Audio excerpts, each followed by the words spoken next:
नमस्कार साथियों, यह वीडियो उन विद्यार्थियों के लिए है जो परेशान हैं कि आखिर कौन कौन सा डॉक्यूमेंट चाहिए होगा 72वीं बीपीएससी फॉर्म अप्लाई करने के लिए।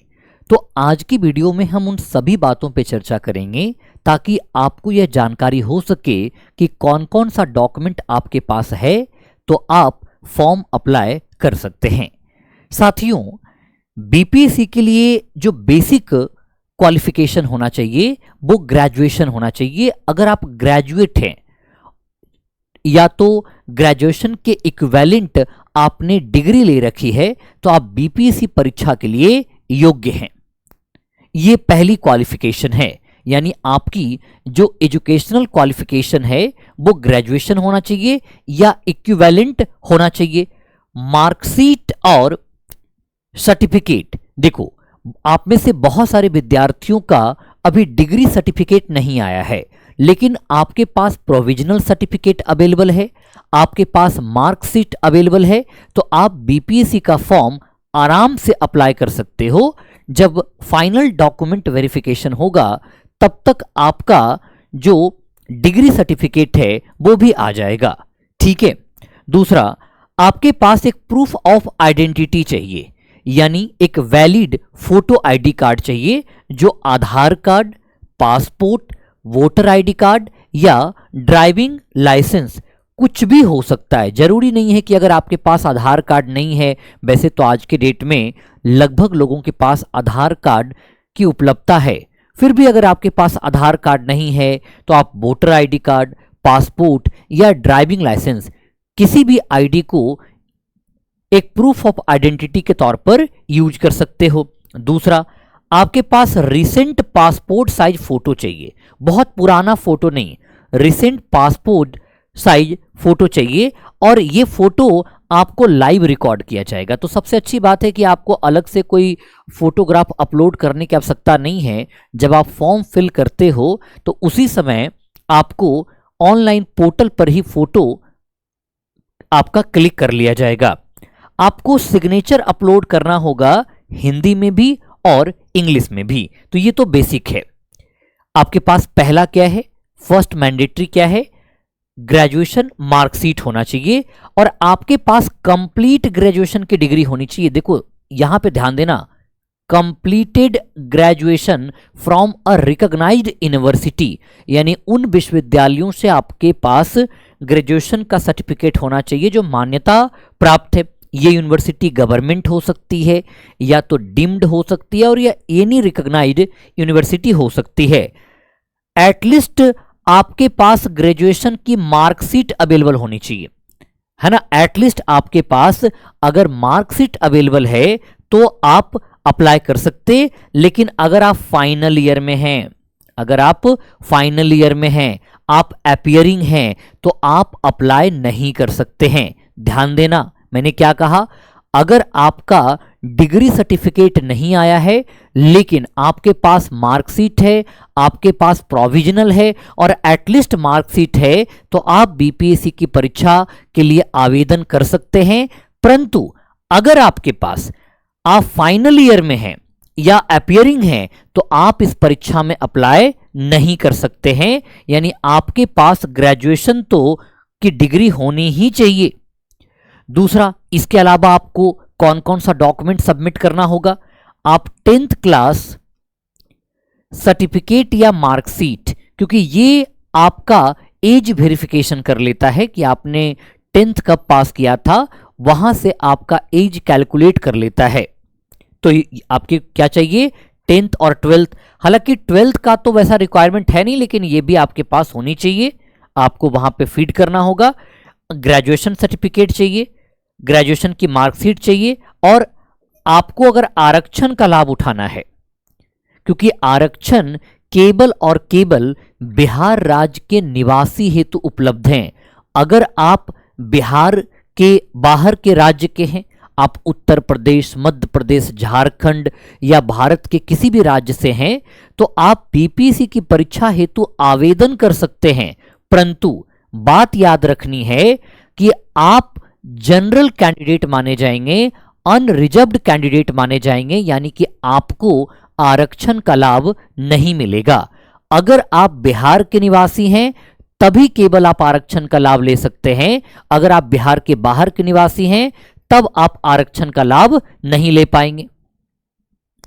इसके अलावा अगर आप SC ST रिजर्वेशन का बेनिफिट उठाना चाहते हैं तो आपके पास SC ST सर्टिफिकेट होनी चाहिए। आपको अगर OBC के अंतर्गत रिजर्वेशन कैटेगरी में आना है तो आपके पास OBC का non creamy layer NCL certificate होना चाहिए। आपके पास NCL, क्योंकि जो OBC के अंतर्गत क्रीमी लेयर में आते हैं उनको आरक्षण की सुविधा नहीं मिलती है, नॉन क्रीमी लेयर NCL की सर्टिफिकेट होनी चाहिए आपके पास। अगर आप अनरिजर्व्ड कैटेगरी से आते हैं, जनरल कैटेगरी से, इकोनॉमिक वीकर सेक्शन से आते हैं तो आपके पास इकोनॉमिक वीकर सेक्शन का सर्टिफिकेट होना चाहिए।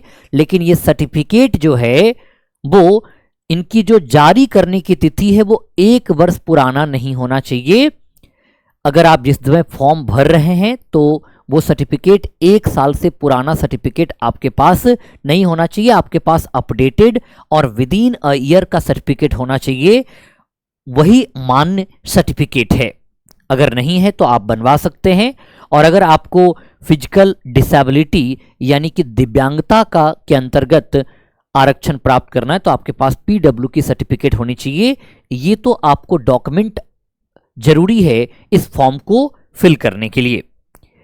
इसके अलावा जैसा कि मैंने आपको बताया कि अगर आप बिहार के बाहर राज्य से आते हैं तो आपको समान श्रेणी के अंतर्गत समझा जाएगा, आप अनरिजर्व्ड कैटेगरी के अंतर्गत माने जाएंगे, आपको आरक्षण का लाभ प्राप्त नहीं होगा। ठीक है, आरक्षण का लाभ प्राप्त करने के लिए बिहार का मूल निवासी होना अनिवार्य है। पहली शर्त क्या है? बिहार का मूल निवासी होना अनिवार्य है। दूसरा, ऑनलाइन आवेदन में आरक्षण श्रेणी का उल्लेख करने के लिए आपको SC ST वर्ग हेतु एक तो जाति प्रमाण पत्र आपको सबमिट करना होगा जिससे ये कंफर्म हो सके कि आप किस जाति विशेष से संबंध रखते हैं SC ST का लाभ करने के लिए। दूसरा, आपको डोमिसाइल सबमिट करना पड़ेगा ताकि आप ये कंफर्म कर सकें कि आप बिहार राज्य से ही आते हैं।